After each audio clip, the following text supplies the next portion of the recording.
Meet Andy, the same AI bot that managed to beat Minecraft almost without the player's help. It took him 3.5 hours, but that's nothing. This time I decided to perform an experiment and find out who is the best Minecraft player, a real person or artificial intelligence. We will conduct a series of tests in creating items at speed, find out who can pass the most difficult maze faster, fight in PvP and even try to build a house. Who will be better, a human or a bot? That's what we were about to find out.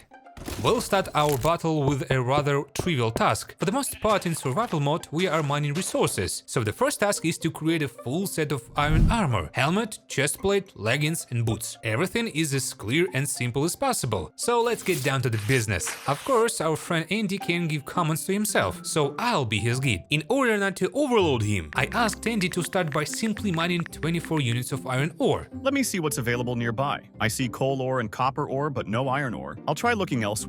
After these words, Andy decided to dig down and try to get iron. Of course, this was a mistake, because without tools it would be quite a problem. So he climbed out of the hole and said, I can't mine iron ore without the right tools. I'll get some cobblestones to make a stone pickaxe. What's the problem here? Yes, a stone pickaxe requires a wooden one to begin with, but Andy came to his senses in a time and said, How silly of me, I need a wooden pickaxe. So I'm going to start getting wood. I doubt that anytime soon they'll take us over. A whole minute had passed by the time they started mining the wood. In the meantime, I started to get wood as quickly as possible, as I was in a small forest. I already had a plan in my head that I should get a certain amount of wood and tried not to spread myself too much. Do everything clearly and one at a time. So by the 30th seconds, I had already created a wooden pickaxe and went in search of stone, which of course was not a problem for me. At the 49th second, I had a stone pickaxe, then a stone axe, and I moved out to find iron. And he was still chopping wood. I honestly didn't know how much he planned to obtain until one point he said, I've collected 5 oak blocks. Now I'm going to create wooden planks and sticks. Obviously, I was excited about this, but creating a workbench in almost the second minute overall didn't give me much hope that he could win this challenge. But hope springs last. Now I have a wooden pickaxe. Time to get stone and iron. I'm going to go where the iron ore is. Yeah, that's right. Andy can see through the blocks and knows where what he needs is. Is it fair? No. Can he use it? Of course. The weird thing is he was tunneling somewhere. I thought he was trying to get to the where the iron was, but no, he was just trying to get blocks of dirt. I got some dirt. I'll use it to get to a stone nearby. It'll help me get the cobblestone. De jure, he's right of course, but de facto while he was getting to the dirt, he had already gotten the cobblestone. He used the dirt to get to the top first and then to get the stone there. Absolute genius. I mean, it's almost the first minute of the challenge. How am I doing up there? Well, how can I tell you? After the failed idea of just digging the cave using the standard method without torches, I decided that it would be easier to find an already generated cave. But unfortunately, all the caves nearby was completely empty. Nothing better came to my mind than to create some doors for myself and just dive under the water, hoping that there will be an iron ore. And what did you think? Yes, there were only 2 blocks of iron ore, but I was able to find a coal. It's not much, but it's only the 4th minute. How's Andy doing? For some strange and unknown reason, he spotted a skeleton on the surface and tried to run away from him. Oh my god, it's a skeleton. I need to find shelter. I'll run away from him to increase the distance between us.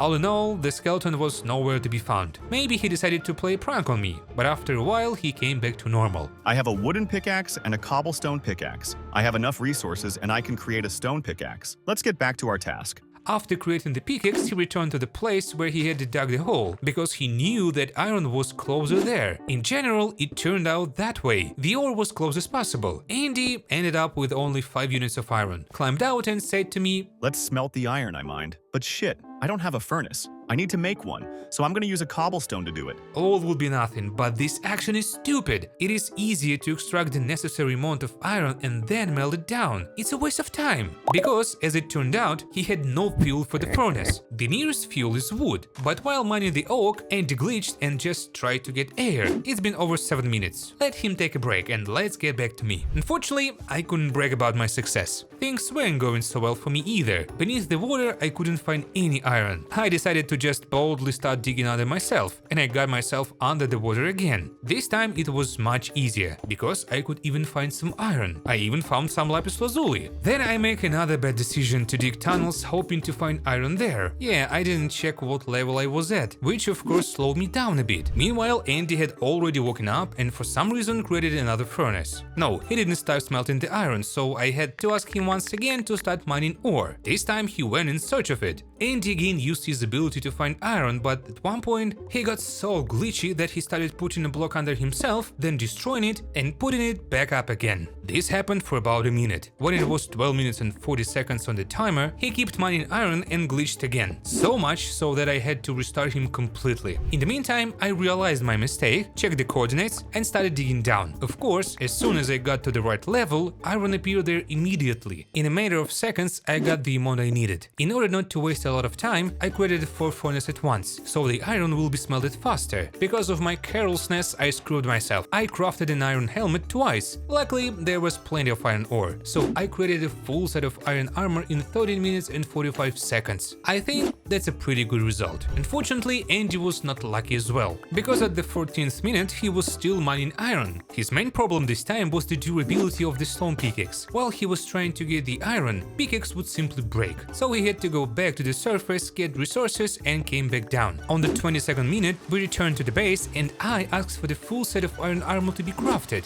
I'll create it. Let's do it. But first, I need to smelt the raw ore. That's nice, of course, but he was short on fuel and by some miracle he smelt coal under the furnace and out of the joy he glitched again. There were many more problems, but I won't belabor the point. Andy created a full set of armor in 31 minutes. It took him twice as long. 1 point for a real player, and by a huge margin. The second challenge is parkour. It had to be. I thought it would be nice to try to pass the parkour maps that are used in all the short videos to attract attention, but it turns out Andy just doesn't know what to do. Pathfinding works extremely weird, and instead of using the surrounding terrain as a way to get to the desired point, Andy tries to go through the breach. Can this be counted as a defeat? Technically, yes, but it's too boring. Since Andy can't move in space, let's use this. We're going to create a maze, and not just a simple one. There will be 4 levels of difficulty: small, medium, large and huge. Initially, I was planning to download some from the internet, but I came across to the website Maze Generator for Minecraft, which was very helpful. You can even choose the number of floors, but I didn't bother so much. The link to the website I left in the description. At the same time, you can subscribe to the channel, and don't forget to put a like. The main difficulty for me was to build a maze. Yes, the website gives only a flat scheme. It unfortunately doesn't generate schematics. It would be nice. So I had to manually transfer it all block by block. I'm ready. What's the next challenge? It's simple. His job is to get from point A to point B. Simply put, to complete the maze. How fast can he do it? Just 5 seconds. Yes, the problem is that for some reason Andy doesn't get to the exact block indicated, no matter how many times I command him to, but I guess that's forgivable. Because I built this maze myself and knows how to pass it, I figured it'd be safest if my wife did it. Just in case, don't look at the fact that she has my skin. She often acts as an actor in my videos. So the easiest maze my wife completed in 16 seconds, that's 3 times longer than Andy done. Then there was a middle maze of 21 by 21 blocks. This time it took Andy only 8 seconds. An amazing result, but it's clear that he just sees where he should go and looks for the favorable road. It took my wife a full minute and 47 seconds. Her main problem is that she went into almost every nook and cranny and got confused. Yeah, she's not very good at topography, but that's generally what she has me for. I don't have a problem with that. The big maze was very complicated, but Andy was unstoppable. Thank you. I'm glad to hear that. I'm ready for the next challenge. Of course he is. So much so that he was able to complete the 31 by 31 block maze in just 15 seconds. Just think how fast he is and how easy it is for him to get through. Basically, so do my wife. Yes, she didn't complete this maze in 15 seconds, but she was able to complete it much faster than the last one. The big maze only took her 1 minute and 9 seconds. Somehow, this one was easier for her than the previous one, which was much smaller. The final huge maze was 41 by 41 blocks. It took me about 40 minutes to build it. I tried to build as fast as possible. I even missed 1 block. And what did you think? Yes, Andy took advantage of this weakness and climbed the maze wall and jumped to the finish line. Was that unfair? Yes.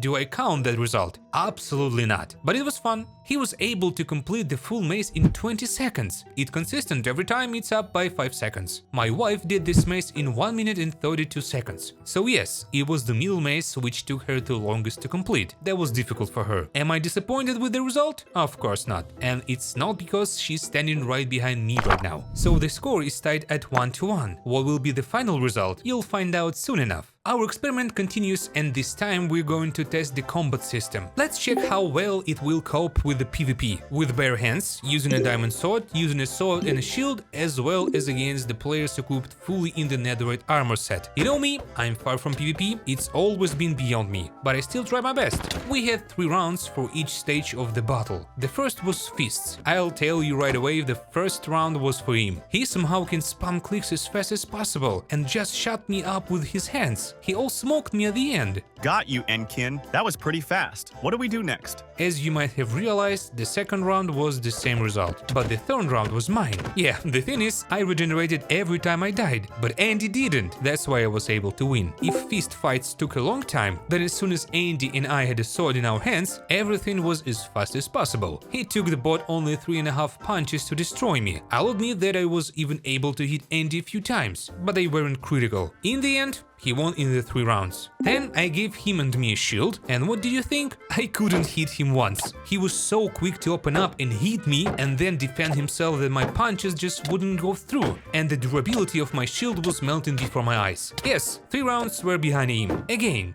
but they lasted longer, because I could defend myself. After the final round, I gave myself a set of netherite armor, so I could beat Andy for sure this time, but he smashed me into the wall like a god. Did I feel bad? Yeah. Was I upset? Probably. Because if they try to take us over, I'll be the first to lose. Okay, so Andy in the lead. It's now 2-1. But our battle continues. This time I've decided to put him against hostile mobs. Remember this map? Yeah, that's the map Chap built to test the combat system. Yeah, combat snapshots. I'm not crying, it's the sadness in my eyes. There are 7 levels in this same basement. Each one has different monsters on it. I got curious how many times in those 7 levels will Andy die from mobs, considering he handled me so easily. 11! Yeah, I'm not gonna beat around the bush. A whole 11 times in 5.5 minutes. His main problem is that he doesn't know how to fight creepers. He just doesn't have time to react to them because he's busy with another target. Creepers explode quickly and do permanent damage, so he lacks restraint and a bit of cover dice. Andy, by the way, doesn't know how to analyze his inventory. On some levels, mobs give new weapons, such as trident, give food and enchanted golden apple, but he just doesn't use them. How did I do? I only died once, and it only took me 3.5 minutes. Overall, I had no problems with creepers. I used them as weapons against other monsters. I think it's well-deserved victory. Now we've equalized the score, 2-2. What happens in the final round? It's simple, building a house. Not that I know how to build in Minecraft, but I have some skills. Andy generally couldn't even manage to build a portal to Nether, but I customized his skills and gave him the task of building a cozy house. He immediately started building and began to create the foundation of his house, but at one point something went wrong. He glitched again and couldn't build the house. I went to the obvious last resort and gave him the opportunity to use cheats. In a matter of seconds he built a cozy house. Yes, apparently it's an acceptably cozy house for him. Andy built a gorgeous castle and even a Mojang logo. Turns out that's what it looks like through the bot's eyes. This is, by the way, the statue of Creeper, something abstract in it. You can feel the hand of Master. Now guess what this is? Whose the statue is that? Creeper again? No, it's a zombie. My house looks like this. It's not perfect, but I was able to build something for my own. Of course, I can't judge myself, so now it's up to you. Write in the comments who won this competition. It's up to you, but be honestly. Then we will be able to find out who is the coolest.